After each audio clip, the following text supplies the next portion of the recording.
Welcome, everybody, to Ridiculously Raw, the most must see show on YouTube today. Hello, friends, and happy Memorial Day to Ridiculously Over Good Brother Anthony Floyd here. We hope you all enjoyed your Memorial Day festivities, yet also taking the time to salute our brave men and women who died for our freedom without question. So, thank you very much, and that's all there is to say on that. We thank all of our troops out there for what they do each and every day for our freedom, without a doubt.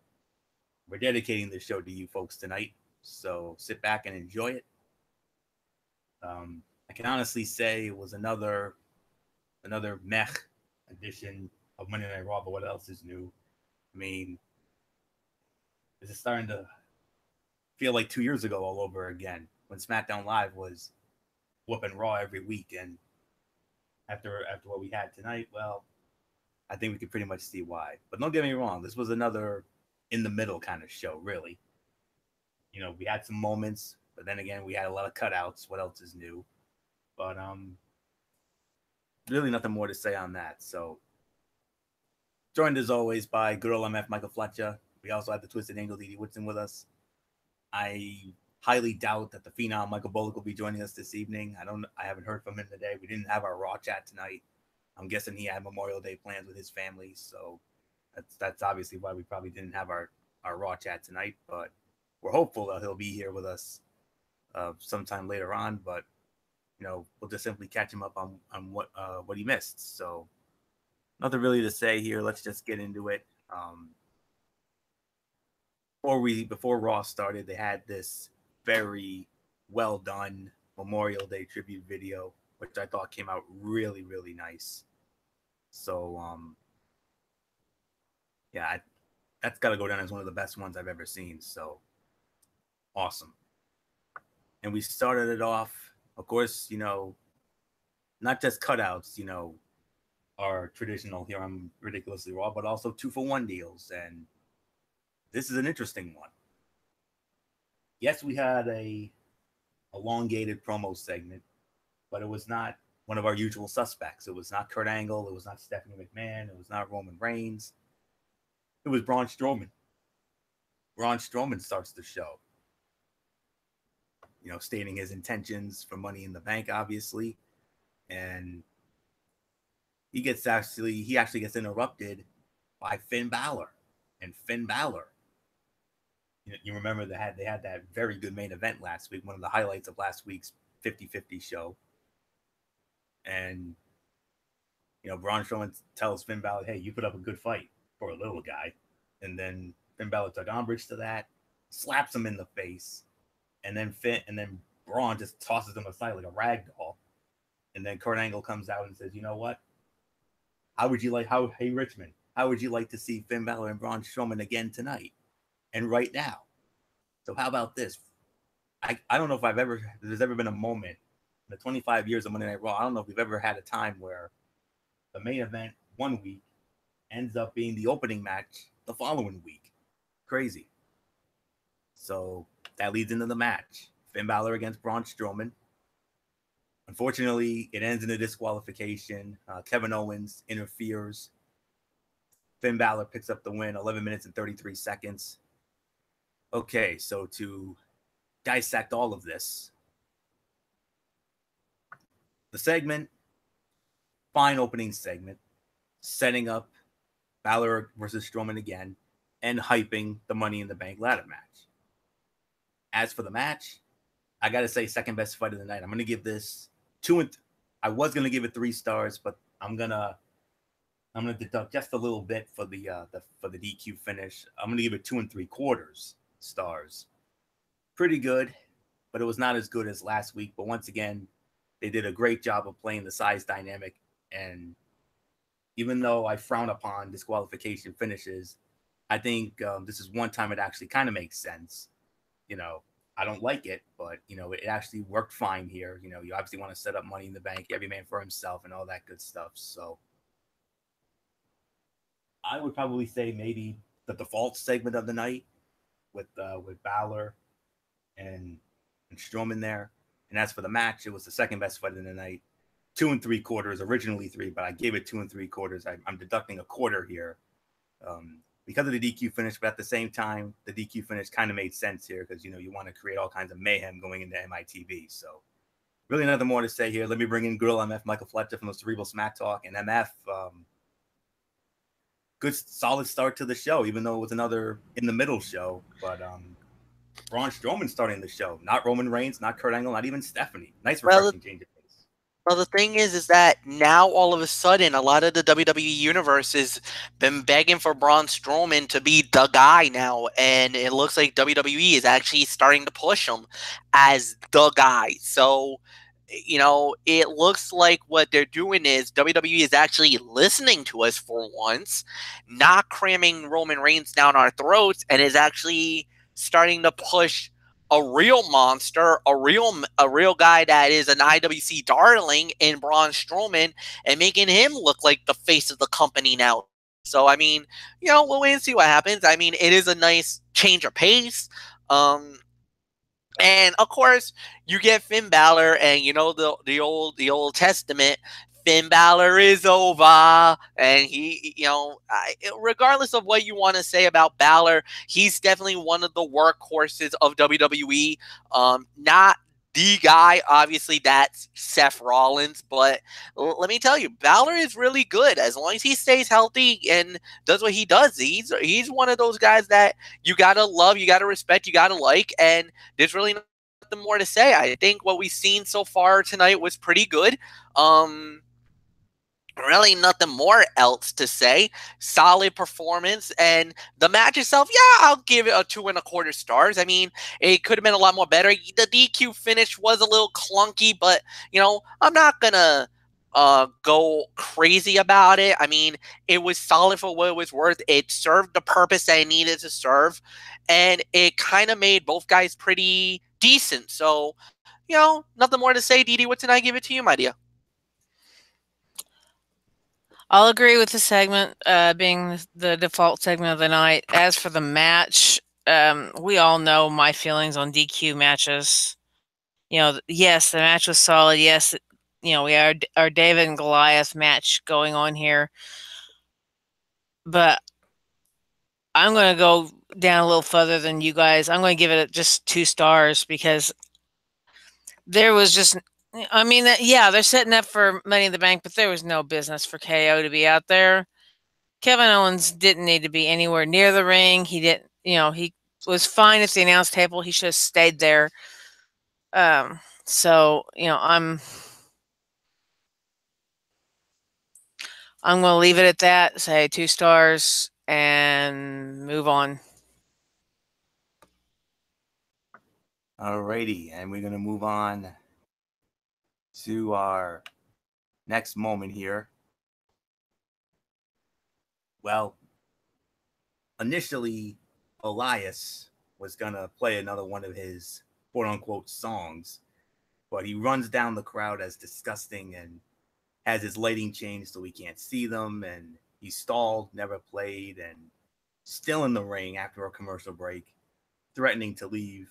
But then he gets interrupted by the Intercontinental Heavyweight Champion, the workhorse of Monday Night Raw, the Kingslayer and the Architect, and the birthday boy, because he's celebrating a birthday today. Happy birthday, indeed, to Seth Rollins. Never have I been more excited to see Seth Rollins in my entire life. But in serious business, he defended his Intercontinental Heavyweight Championship against the modern-day Maharaja, Jinder Mahal. Winner of the match in 12 minutes and 22 seconds via another disqualification. It's Jinder Mahal. However,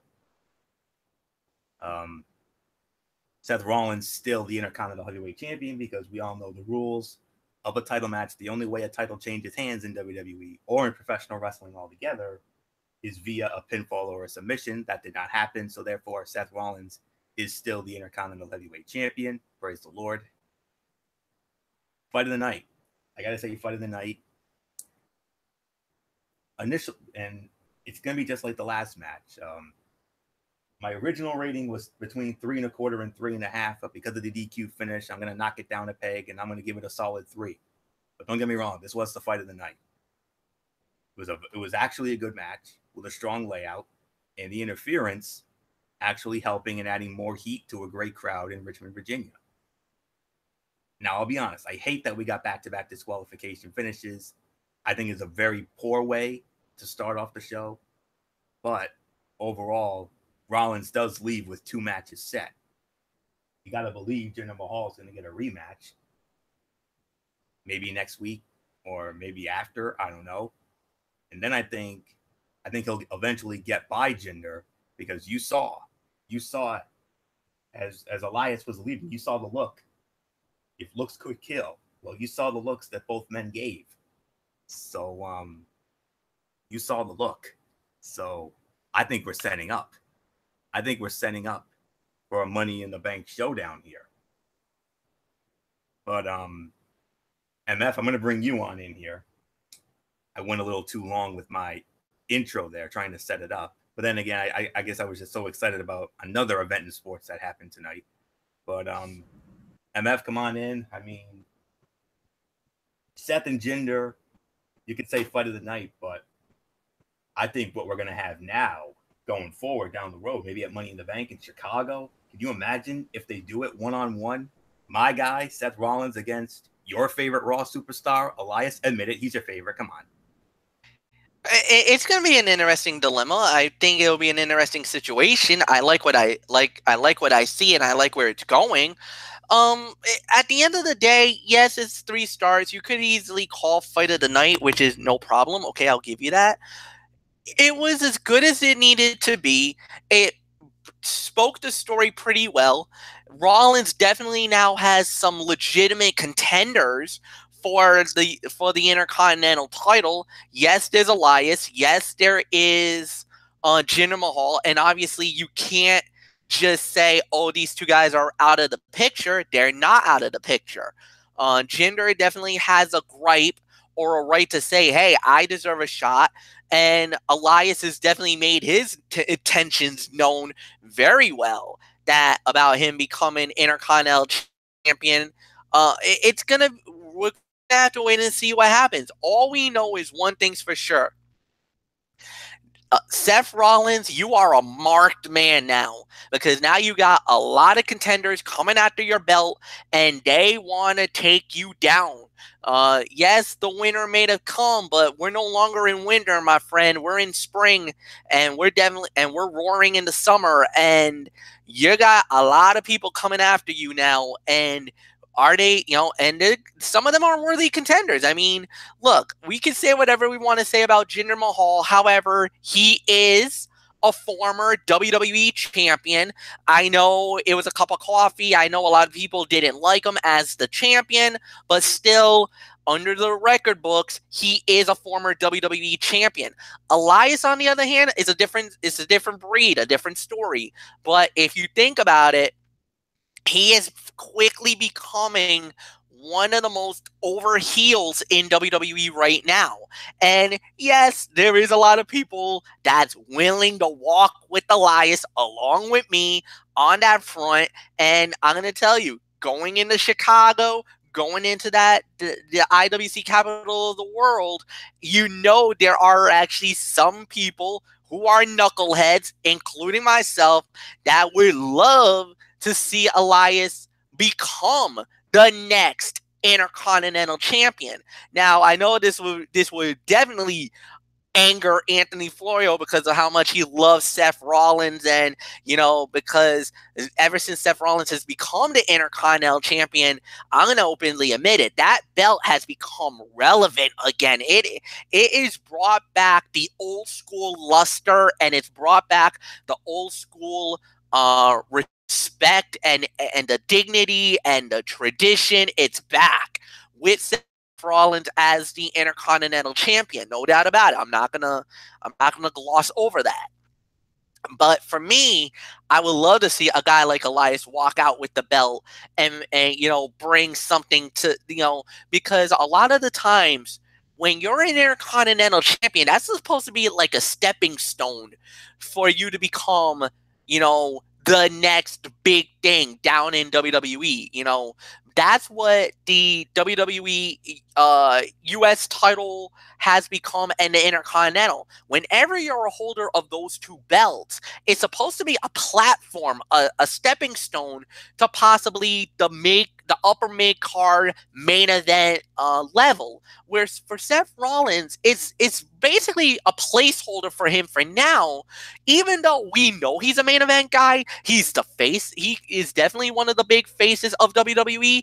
But they can't push him right now because really the main event scene is unfortunately on Monday Night Raw non-existent because you don't have a real champion in Brock Lesnar. I mean, you don't have a real champion, and you see Seth Rollins kind of poking fun at Brock Lesnar. Fair enough, well worth it. I think we all can agree with the little hazing that he's doing, but still, whatever.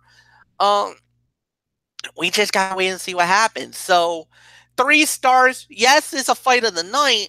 I get where you're coming from, Florio, but look, I don't mind what happened tonight because a lot of the times you need stepping stones, you need things to develop. You give it the right opportunities, you got something really special on your hands, especially on Monday Night Raw.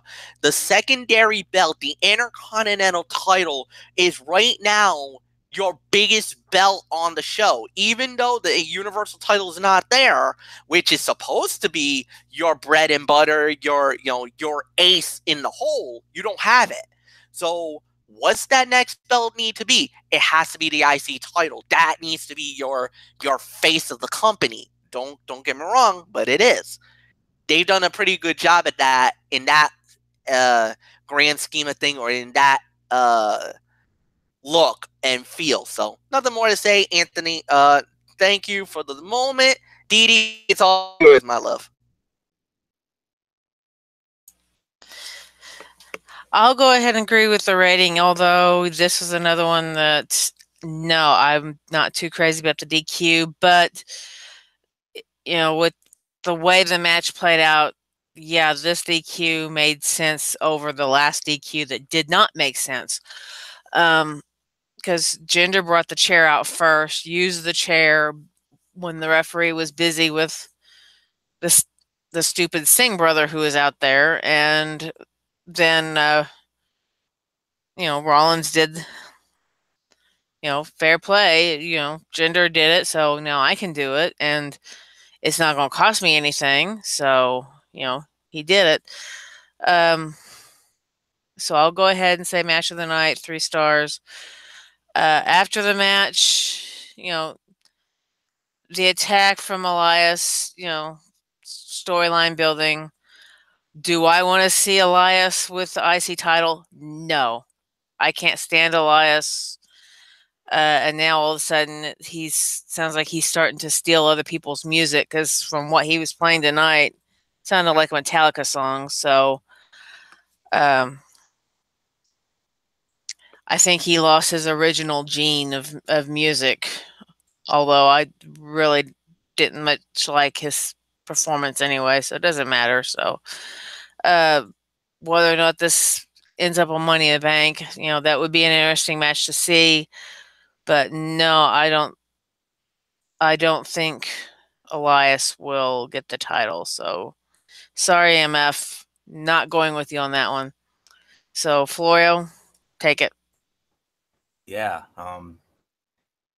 MF was supposed to lead off on that last one. I got a little carried away. But then again, things do happen and you get carried away. So I'll make it up to MF. I'll let him lead off on the next relevant thing on this show. So I owe you one there, MF. I apologize for that. But then again, when you have a guy like Seth Rollins, I mean, my workhorse on Monday Night Raw, I mean, the brightest spot on Monday Night Raw today, the best thing going on Monday Night Raw today, bar none. So, yeah, I agree with everything MF said. That's all there is to it. I mean, that was a 3-star match. That was a 3-star match, like I said. That was the fight of the night. And I'm not surprised that Seth Rollins got a halfway decent and passable match out of Jinder Mahal. I mean, if anybody could have done it, he's the one who could have done it. Because we all know Jinder Mahal. Well, we all know how I feel about him. That's all I can say there. So I think Mahal will get a rematch down the road, maybe next week on Raw, or maybe down the road on a Monday Night Raw, or maybe Or maybe we'll get a triple threat at Money in the Bank with Rollins, Mahal, and Elias. Because Elias is going to be next in line. No question about it. And I wouldn't be surprised if they put the belt on Elias, because I think they might be grooming Rollins for bigger and better things. I think Rollins could be in line for maybe an opportunity at Lesnar down the road. Maybe. I mean, because if anybody deserves that Universal title, he does. That's all I can say about that. Even though you got Braun Strowman and Finn Balor, I mean, NMF, you absolutely nailed it. You said the Intercontinental Heavyweight Championship is the best thing going on Raw when it comes to our championships. I couldn't agree more. Universal title, absolute joke. That's all I can say about that. It's beyond a joke. That's all I can say about that. If Finn Balor didn't get hurt and had to relinquish it the next night, who knows how long Balor could have gone with that thing. He could have gone with that thing for quite a while. He really could have. And then they put it on Owens, and Owens had a, cum si, cum sa reign. That's all I can say on that. And then they put it on Bill Goldberg, and that lasted a month. He only defended it at Mania and dropped it to Lesnar, and Lesnar's had it since, and he only defends it like 3 or 4 times a year, so only when the money's right. So whatever. So that's all I can say about that. But one of these days, one of these nights, Brock Lesnar, big boy, you're gonna get your comeuppance. That's all I can say. And whenever that day comes, I hope and pray that they give that guy the rub that title deserves. It's supposed to be our most prestigious prize. Give me a break. Nothing prestigious about it whatsoever. All right, little poo-poo aside, let's just move on. And man, that attack, wow. That's all I can say on that. All right. Nia, okay, now we have a cutout segment here. Nia Jax squashes some young lady by the name of Maddie Max. And Ronda Rousey was out there. Ronda Rousey was on the commentary stage announce table. You know how much I love that. Well, it was a segment clearly designed to make Nia Jax the heel in the feud. And it existed. And also the story for Ronda and Nia is Ronda not being able to put the armbar on Nia. But then again, that was the same thing she claimed against Asuka. So we saw what Asuka can do. So that's all there is to say on that. Let's move on. We have another cutout here. Raw Tag Team Champions, the leaders of the world, Matt Hardy and Bray Wyatt. They went up against the Ascension. Of course, Hardy and Wyatt win the match, 4 minutes and 45 seconds. I'll give it 1.5 for the effort, but the champions, they win again in what I consider a very boring and forgettable match. Okay, now we're back to some relevancy here. Bobby Roode, the glorious Bobby Roode, going up against Kevin Owens, Money in the Bank preview match. Kevin Owens picks up the win in 9 minutes and 45 seconds. MF, I'm going to start it with you because I got a little carried away in the Rollins and Mahal match. I apologize for that. So MF, I'm going to let you run it here. So Owens and Roode, solid match here. Yeah, solid fight. I could give this about 2.5 stars. I mean, this was a pretty decent fight. And I love the fact that, now we're starting to see a lot of these good, decent battles, and plus it is relevant because this is supposed to be, to lead into the Money in the Bank ladder match. And these are 2 of the participants. And again, Owens and Bobby Roode are solid fighters. They're solid competitors. Give them the ample time and the right stuff to work with. You get yourself a pretty good battle. So no, I thought this was all right. Nothing bad to say. And like I said, 2.5 stars. Didi Woodson, I give it to you, my love. Yeah, I agree. 2.5 stars. It was a good fight. Definitely liked the ending after the match where Strowman pretty much kind of beat up KO. Made the opening segment even more relevant. And here's Roode playing cheerleader just to get his own little attack at the end as well from Strowman, showing that Strowman is still the monster that he's claimed he is. So not much more I'm going to say about it. You guys I'm sure we'll cover it all. So it's yours, Florio. Yeah, 2.5. I agree with the rating. Another one of the few bright spots of this evening. Solid match with clean work, but it really didn't deliver much else of notice, to be honest. That's really all I can say there. I mean, this was a solid match. I mean, this is a main event match anywhere in the country because of the body of work of these two guys. But I was kind of hoping for a little more, but for what we got, solid. That's all I can say on that. But Braun Strowman laying out both Owens and Rude. So that's awesome there. All right, now we're back to cutout stuff. Another Sami Zayn. Another lame segment for who I call the lame duck man, Sami Zayn. Issuing a public apology because of Bobby Lashley in that segment, that horrific segment from last week. Oy.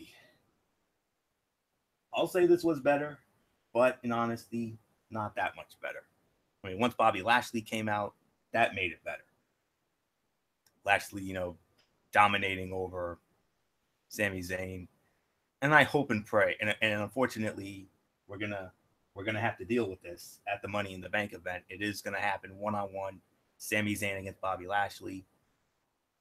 Oh, I hope and pray in the name of our Lord and Savior that this match is 10 times better than these horrific angles the last few weeks.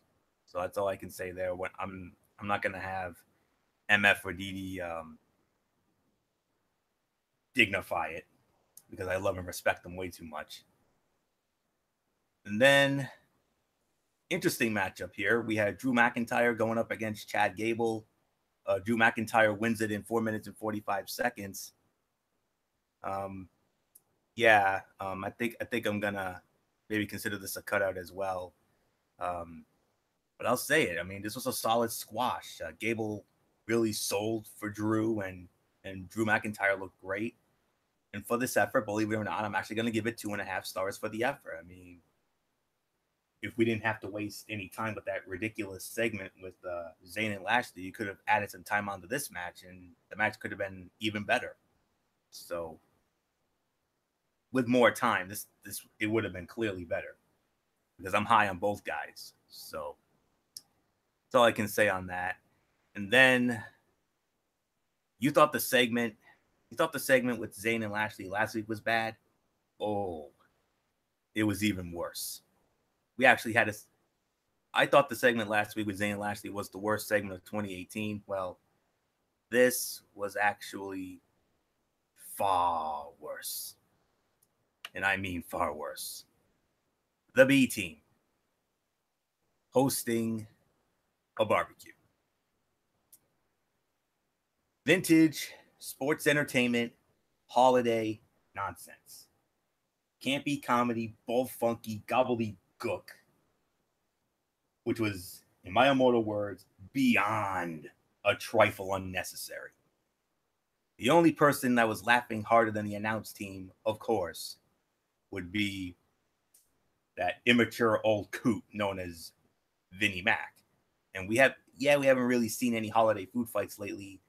It's as if the TV deals were finalized and Vinnie Mac feels safe going back to his brand of nutty, unnecessary holiday humor. So the only thing that I kind of enjoyed during this segment was Rhino. Rhino just sitting there like a badass. But other than that, yeah. And I said it just a moment ago. I'll say it again. MFADD, I love you two guys. I love you both way too much and respect you both way too much. I'm not even going to have you dignify that nonsense. So, with all that being said, we're just going to move right on to the main event of the evening, which was the gauntlet match, the 7-woman gauntlet match for the final spot in the women's Money in the Bank ladder match. It started off with Bayley and Riot Squad member Liv Morgan. Bayley picks up the win in that one in 10 seconds. And then we had Sarah Logan out. And Bayley actually got a fall on Sarah Logan at 1 minute and 55 seconds. And then Logan and Morgan attacked Bayley, and that set up Ruby Riott. Ruby Riott eliminates Bayley at the 7-minute mark with the Riott kick, and then another one of MF's favorites, the first of MF's 2 favorites, Dana Brooke. Ruby Riott won that fall at the 8:25 mark, and then next out the hometown girl, Mickie James from Richmond, Virginia. This was actually halfway decent. This went about 7 minutes at about the 15 minutes and 25-second mark. Ruby Riott eliminates Mickie James, pulling the tights and getting the win. And then finally, it came down to Sasha Banks and Ruby Riott. Winner at 21 minutes and 45 seconds and qualifying for the women's Money in the Bank ladder match. It's boss time. Sasha Banks, she wins it with the bank statement. And I believe it's Dee Dee Woodson who starts it off. It's only fitting because she is our women's wrestling expert after all. So, Dee Dee, your thoughts on the match? But the only thing I can say is the outcome was beyond predictable. Everyone, including everyone and our mothers, knew Sasha was going to win this match. Yeah, it was very predictable. In fact, Kevin had even predicted Bayley being the first one out. So yeah, I mean, this match, just each one I think was pretty much predictable. I mean, you pretty much knew they're going to run Bayley through the gauntlet of the Riott Squad. And then have Ruby win 3, or at least win 2 to get to that final match, and then or 3, whatever. I'm getting tired. I'm sorry. But yeah, it was very predictable to have Sasha Banks win, especially when we found out she was the last one to come out. It was okay for what it was worth. It wasn't a main event to write home about. I'm giving it 2.5 stars because some of the matches in the gauntlet was pretty good. I mean, Riott and James, they did go quite a while in there, and then of course Riott and Banks also went for quite a while, but and Bayley and Logan was another one that went for a while, but the it was just basically taking up time, just trying to get a means to an end. In my opinion, it was too many people to compete for one single slot, but in the end, we all knew who was going to get it. So now we have the table set for the women's ladder match with all 8 competitors. So, and at least 7 out of the 8 in that ladder match are relevant. So, hey, it's going to be I think a good ladder match when it comes, when we get to Father's Day and have Money in the Bank. So, not going to say too much more about it. So I'm going to toss it back to Anthony. Did you give a rating for that, Dee Dee? 2.5. Okay, I just wanted to be sure. I agree. As a whole, I would give it 2.5 stars. Solid main event. The closing stretch, far and away the best part. But unfortunately, it was largely just there. I mean, the early portion of the gauntlet match, that's what killed it. I mean, it was nothing special. They raced through the eliminations before they got to it was really before they got to Ruby and Mickie, because I think once Ruby and Mickie squared off, that's when the fight, kicked into high, and then Sasha coming out. That was far and away the most entertaining match. But yeah, predictable outcome. I mean, Sasha was the obvious choice out of these 7 to win the match, but now you set it up and we got the field. The field is set for the women's Money in the Bank ladder match. Representing Monday Night Raw, we got Alexa Bliss, we got Ember Moon, we got Natalya, and we got Sasha Banks. Solid foursome there. And then moving on to SmackDown Live, we got Becky Lynch, we got Charlotte Flair, we got Lana, and we got Naomi. Not bad. This is looking like a very stacked match, and you've got a lot of former champions in there. Of course, Ember Moon, a former NXT Women's Champion. Lana, who's never been a champion. And the other 6 have been either a Raw or a SmackDown Women's Champion. But in the case of Alexa and Charlotte, they've both been Raw and SmackDown Women's Champions. So, like I said, Lana's the weak link of the match. But other than Lana, look at the other 7. 7 of the best women's wrestlers in the game today. And I think it's because of that I think this women's Money in the Bank ladder match could be actually better than the men's Money in the Bank ladder match. That still has 1 spot left, and that's going to be determined tomorrow night on SmackDown Live when Daniel Bryan and Samoa Joe throw down. 5-star main event anywhere in the country. So I don't think we're going to get that quite high, but you know it's going to steal the show tomorrow. So really nothing more to say here. 2.5 for the whole, for the match on the whole. But this women's Money in the Bank ladder match, wow. Wow. MF, your thoughts on this gauntlet main event and maybe an early thought on the women's Money in the Bank ladder match? What a field. 7 out of 8, not bad. 7 out of 8. This is without a doubt the most deepest Money in the Bank field we've ever had, men's or women's. This is a powerhouse lineup. Yes, I get it. Lana is the weak link, but you know you can never you can always be surprised. You know, Lana's the ultimate underdog. Nobody's really giving her a chance. Do they pull a shocker at Money in the Bank and let her be the one? I don't know. We'll wait and see. At the end of the day, yes, I agree. I think this was definitely an okay match, but I'm only going to give it 2.25 stars because, like you said, the opening of it, the real start of it was a real drag down. But it really showcased only 3 women. I'm sorry. I'm going to be real honest with you. It showcased Bayley at the beginning, you know, getting through the Riot Squad. Then Ruby got her moment in the spotlight. Ultimately, it ended up being Sasha getting the opportunity. Sasha, you know, getting the rub, and now she's in Money in the Bank, where I don't know. I'm going to be real honest with you. If you're really going to put somebody over on this one, I would have put Ruby Riott over. I'm sorry. I think she's proven herself worthy enough of getting the opportunity.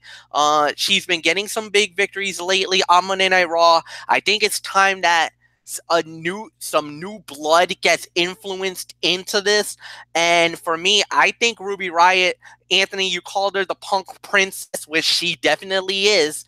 I would have liked to see her get the rub, you know, get the opportunity at Money in the Bank. And sometimes Money in the Bank is supposed to be a launch pad for somebody's career. I mean, if you look at the last women's Money in the Bank, it was Carmella who got the ultimate rub. She got the Money in the Bank not once, but twice. But yes, okay, the first time was by cheating, you know, James Ellsworth and that whole thing that got Didi Woodson in the probably one of the biggest ragers of all time.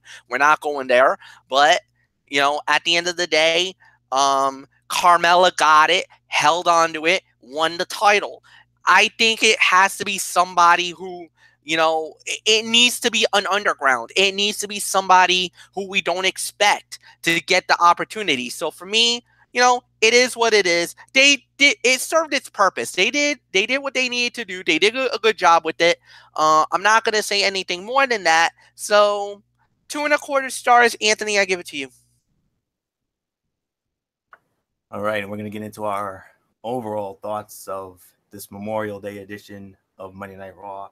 And for me, same rating as last week. I'm going to give it between 5 and 5.25 out of 10. It was your typical lazy throwaway holiday edition of Monday Night Raw. It did start off very good though. With that solid segment with Braun Strowman and Finn Balor and the match that they had, as well as Seth Rollins and Jinder Mahal. But after that, it quickly faded. It faded. It faded away, and unfortunately, for the second week in a row, it shall classify itself as obsolete because nothing. I mean, yes, there was some Money in the Bank build, but after Rollins and Mahal, nothing really felt important or memorable in any way. It was a show that existed, but hey, at least we set up 4 matches for next week's show. 4 matches for next week. 3 of them I have a good feeling about. The other one, not so much. The one match I don't have a good feeling about, there's a tag team battle royale. I assume it's going to be all the tag teams that we saw during that god-awful segment tonight. And of course, the winning team will challenge Bray Wyatt and Matt Hardy for the Raw Tag Team Championship. And I'm going to make my bold prediction here. I think the B team's going to win that thing. I think they're going to set up the B team against Hardy and Wyatt, maybe at Money in the Bank for the Raw Tag Team Championship. But the other 3 matches that they set up for next week, we're going to have Finn Balor against Kevin Owens. No love lost there. We all remember what happened in NXT when Finn Balor won the NXT Championship from Kevin Owens at the Beast in the East show in Japan. And of course, that awesome ladder match they had in Brooklyn a couple months later. So a lot of history with Balor and Owens. And how about this first time ever matchup? Braun Strowman against Bobby Roode, which I think's got potential. And then in women's action, Raw Women's Champion Nia Jax in a non-title match against Natalya. And they're going to play up Ronda Rousey, and that's the whole way through because of the friendship with Ronda Rousey and Natalya. So we'll see what happens with that. So another mess show tonight, 50-50 in the middle, 5 to 5 1/4. I'll give it a pass because it's a holiday. We knew it was going to be a throwaway show. Of course, SmackDown Live is going to whoop our you-know-what tomorrow night again, mainly because of Brian and Joe alone. But I want this nonsense to stop, children. Come on now. Let's soldier up next week, and let's put on a show that can at least compete with SmackDown Live. I know SmackDown Live is the new toy right now. I get it. But come on now. Back-to-back weeks of 50-50 in the middle shows? Not going to cut it with this Raw guy. So 4 matches next week. I don't know about that tag team battle royal, but those other 3, they damn sure better deliver. Houston, it better deliver in Houston next week, or else Houston, we're going to have a problem. That's all I can say about that. Richmond, I'll give you credit. I mean, that crowd was great tonight. That crowd was very hyped. But not so good, Al. That's all I can say on that. So 5 to 5 1/4. And just as the case last week, MF, I don't even need to challenge SmackDown Live. You guys are already going to whoop us tomorrow night. Brian and Joe alone's going to kill it. I gotta go. Yeah, 5 out of 10, and it's another 50-50 show. There was a couple of good things out there. I definitely would recommend anything that is with Seth Rollins. Yeah, I would give the Gauntlet a little bit of a look-see, and the opening segment with Braun Strowman and Finn Balor. I think those were pretty good, not bad at all. But yeah, the rest of the show was pretty bland and pretty bad. And I mean, even I get it. They try to give the women the main event plug, which is the right thing to do because this was the winner was going to go to Money in the Bank. So obviously I would do that, but it just never really transpired and never really delivered the way that they were hoping for. Kind of left a little bitter taste in the mouth. And now here we are talking about possibly a very interesting dilemma if you're on the SmackDown side, because you do got the big one. You got Joe versus Daniel Bryan, and if you haven't seen it, you gotta go out of your way. There was one epic fight between these 2 men. I actually posted on Facebook not too long ago. Where it was the American Dragon, Bryan Danielson versus Samoa Joe for the Ring of Honor World Heavyweight title, a 45-minute classic. It was an epic battle, to say the very least, a 5-star classic on top of that as well. So Go out of your way, whet your appetite with that fight, and then come back tomorrow night on SmackDown Live, and why don't you watch how real wrestling is done. Not with the monkey writers, none of that little hee-haw nonsense that you were watching tonight. You want wrestling? Get your butts over tomorrow night on the USA Network and be there around, I want to say about 9:30ish. You're going to see some real wrestling, folks. It's going to be epic. Daniel Bryan versus Samoa Joe. Winner goes to Money in the Bank. Oh, heck yeah. I hope it does not become an overbooked finish. I hope they let these two guys just go and we get a clean victory. But I do know that there could be a screw job. I don't want to say it because I know Big Cass wasn't on the show last week. I hope he's not there to ruin this. But it didn't let these guys just go and we get a clean win. This could be epic. This could be really good. Maybe a TV fight of the year candidate. You don't know. So we'll see. Nothing more to say. Didi Woodson, it's yours. 5 out of 10 for me. Yeah, 5 out of 10. Just not a great Raw. Definitely monkey riders on this show. Yeah, I mean, they tried to do some storyline building, but there's a lot of fails in this show. One of the biggest ones, of course, being Zayn and his shenanigans. But yeah, I mean, take it with a grain of salt. This, the A show is kind of failing right now, but who knows? It could turn around and we could get.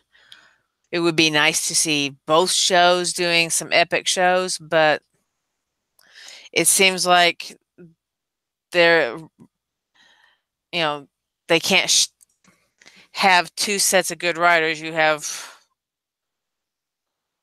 the two shows, I guess, share writers because one year or 1 month you may have something good on Raw, and then it'll turn around and it'll go to SmackDown, and then the other show gets all the crap. So, I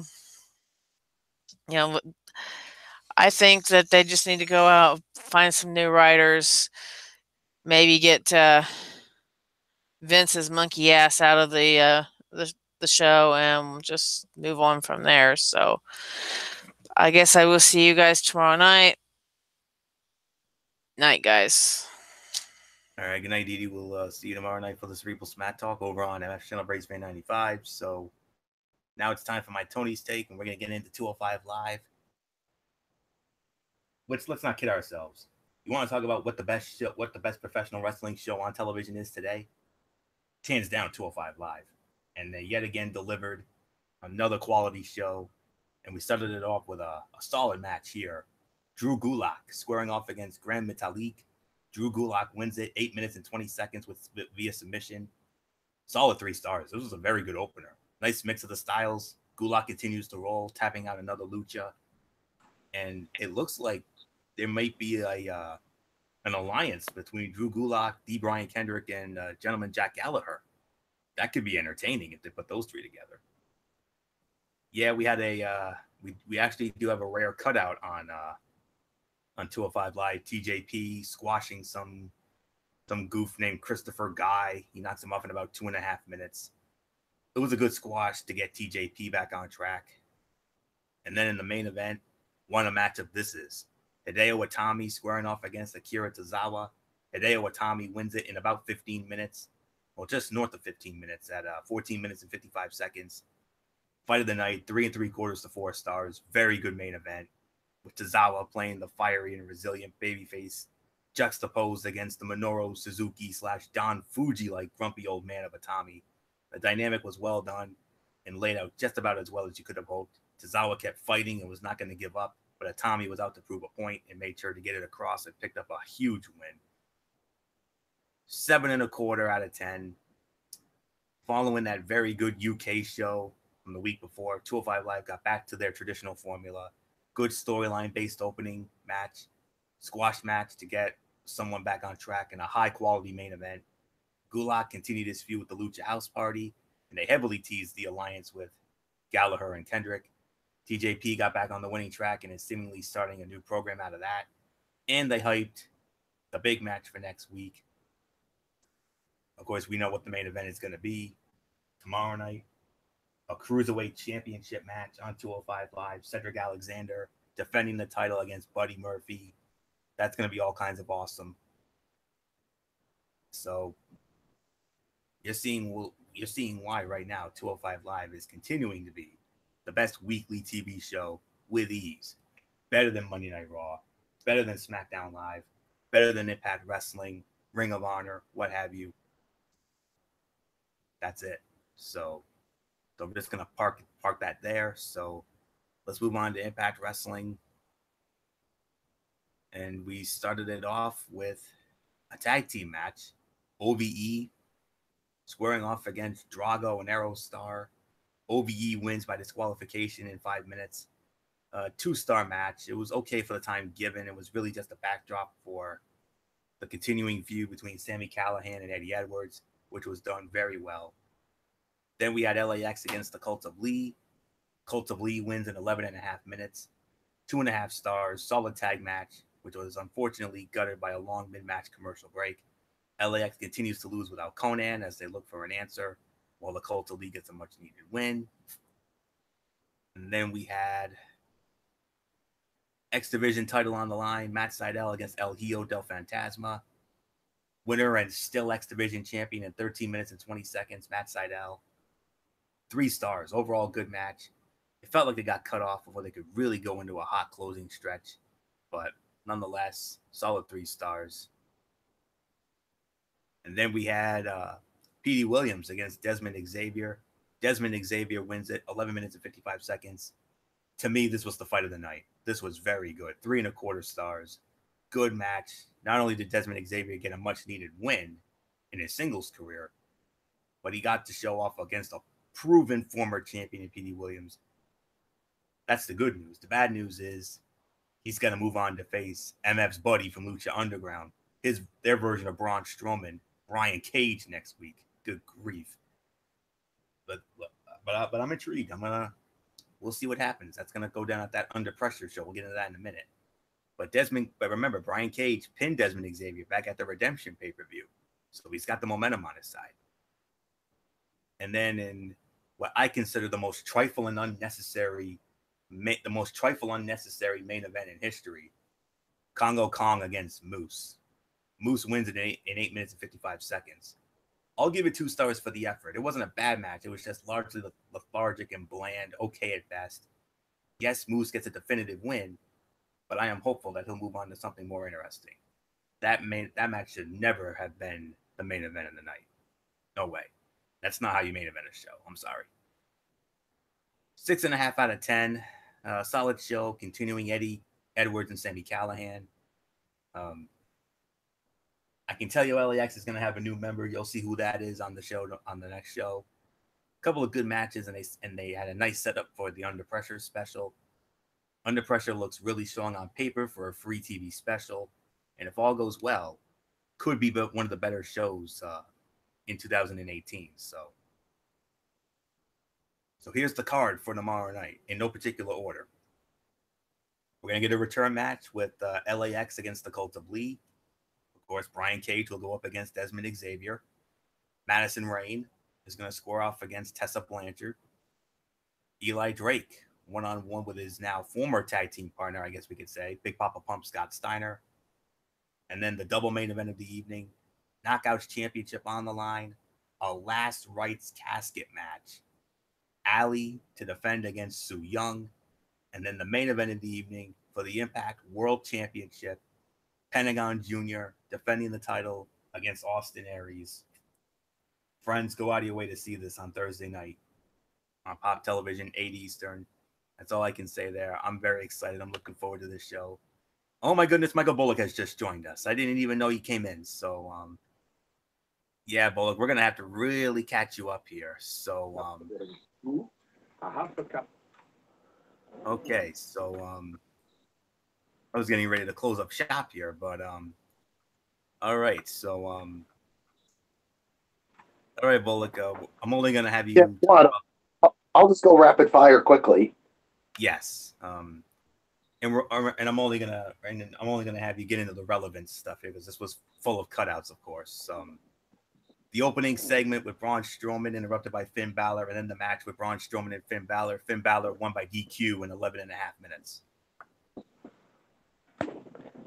Yeah, I thought the segment was good for what it was.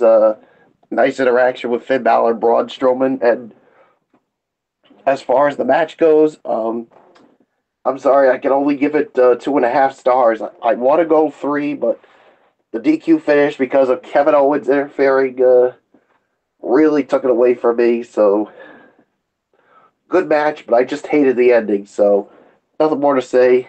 Let's move on to the next relevant item. Intercontinental Heavyweight Championship on the line. Seth Rollins against Jinder Mahal. Jinder Mahal wins by disqualification in about 12 minutes and 10 seconds. So, what do you think of that? I'm going to give this about 2 3/4 of a star. I mean, once again, I got to take points away because, I mean, another DQ finish. Florio, come on. You know how I feel about DQ finishes. I hate it. I hate it. I absolutely hate it. Same here. So, but if we got a clean finish, I would have given it a higher rating. So, yeah, there's really nothing more to say. But I think now it looks like maybe Elias is wanting a shot at Seth Rollins in the Intercontinental Championship. So, nothing more to say. Let's just move right along. To the next relevant item, which was Kevin Owens defeating Bobby Roode in 9 minutes and 45 seconds. I'll give this about 2.5 stars. I mean, this was I thought a good match for what it was, but yeah, definitely after the match. Kevin Owens gets chased off by Braun Strowman, and Bobby Roode thought he was in the clear, but sorry, Mr. Glorious One, but you just got fed to the hands of the. You just got these hands at the hands of our boy Florio, the monster among men, Braun Strowman. Roar! Move on. And we're just going to go right to the main event of the evening, which was that 7-woman gauntlet match. You know the names. Sasha Banks was the winner. Sasha Banks won it 21 minutes and 45 seconds altogether. Last eliminating Ruby Riott to win it with the bank statement. So Sasha's in. We got a Money in the Bank women's Money in the Bank ladder match. Yes, we certainly do have a stacked women's Money in the Bank ladder match. This to me was the fight of the night here. I'll give this about a 4.5 when it comes to it. So, wow, certainly. What did you guys give it? We only gave it 2.5 because the early portion of that bout was nothing special. Because those rapid fire. Oh, really? Well, in that case, if that's the way you say it, then you know what? I'm just going to give it 2.5 stars as well. So, yeah, there's really nothing more to say on it. So, yeah, man, all I can say is I'm really looking forward to this women's Money in the Bank ladder match, and I'm just praying that we get a clean ending this time around, unlike last year. Don't get me started on last year.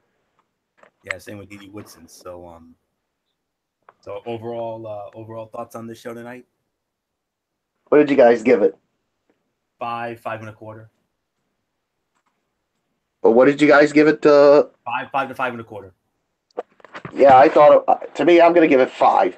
Just a plain 5. I mean, I think you guys pretty much knew because this was a Memorial Day holiday that they were going to phone it in. So obviously they did. So really, nothing more to say. Let's just call it a night, guys. Well, we have one piece of business left to do before we do that, and that's bring in MF. And MF, it's time for you to do what you do best. Set the table for tomorrow night's edition of the Cerebral Smack Talk. including a very highly anticipated Mikey's Mindset with some interesting results that I'm looking forward to hearing about. All right, guys. Yes, indeed. Tomorrow night is Cerebral Smack Talk. We're going to talk about, first off, SmackDown Live. As always, we're going to start with that as usual, and then it's about the RWA Dynasty. It went down on Friday night. I was indeed in attendance watching the show, and there's a lot to talk about with this show. We're gonna get into it. All the chaos that broke out, even the behind the scenes stuff that some unprecedented access that I got that not many wrestling fans will get to know. So I'll get that to you 10 p.m. Eastern, immediately after SmackDown Live is off the air. Come on and join us on the Cerebral Smack Talk. So until then, have a good night, folks. Anthony, it's all yours. Indeed. And before we wrap it up, of course, we can't forget about Strictly Sports tomorrow on as of now, Friday night. I might have an event on Friday night. We'll have to, talk about I won't be here Friday night. Yeah, with good reason, Bullock. You'll be, of course, representing Strictly Sports as only you can as part of the Special Olympics State Summer Games. So, a big year for the State Summer Games this year with a lot of changes for the opening ceremonies. And it's the 50th anniversary as well. So, yeah, that's right. Yeah, we got Billy Gilman, who's going to be performing at opening ceremonies, and we got an appearance by Tim Shriver. Nice. So, we're probably going to have to either maybe move it to maybe Thursday in order to accommodate Bullock, or maybe another night. We'll have to figure it out. But as soon as I know what's going on with my end, we'll figure it out. But we do have the docket for Strictly Sports. It's a mixed bag. Yes, there'll be some hard time stuff, and there will be some exciting stuff. Sports gambling becomes legal. We'll talk about that. Here comes we got a couple of hard time stories here. The NFL's new policy on the national anthem protest. The Sterling Brown arrest video. That's as hard times as it gets. Yes, we will have our preview of the NBA Finals, and unfortunately, Best for Business once again wins out because for the fourth consecutive year, you can believe it, the Cleveland Cavaliers and the Golden State Warriors one more time. When's it ever going to end? Ugh. And then, well, I hate to say it, as long as LeBron James and everybody on that Golden State Warriors team is there, it just may never end. I was hoping it would have ended this year, but unfortunately, it didn't. Well, fortunately, my team, the Celtics, and the Rockets couldn't get the job done. No, neither of them showed up. It looked good early, but then after that, and I mean phoned it in. Trust me.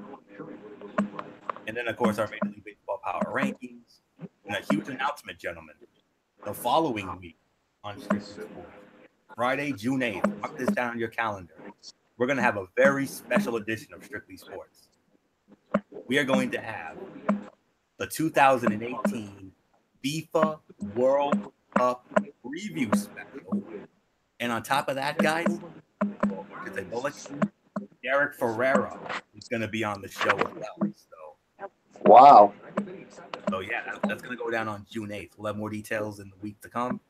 But that's it. So until tomorrow night, for the Cerebral Smack Talk immediately following SmackDown Live, it's your ridiculously over good brother Anthony Floyer here for the Phenom Michael Bullock, and of course in spirit, good old MF Michael Fletcher, the Twisted Angel Didi Woodson, and our Imperial Grand Poobah who just celebrated his birthday this past weekend, Derek Ferrera. You know the routine, everybody. Thumbs up. Talk to you later. Yeah.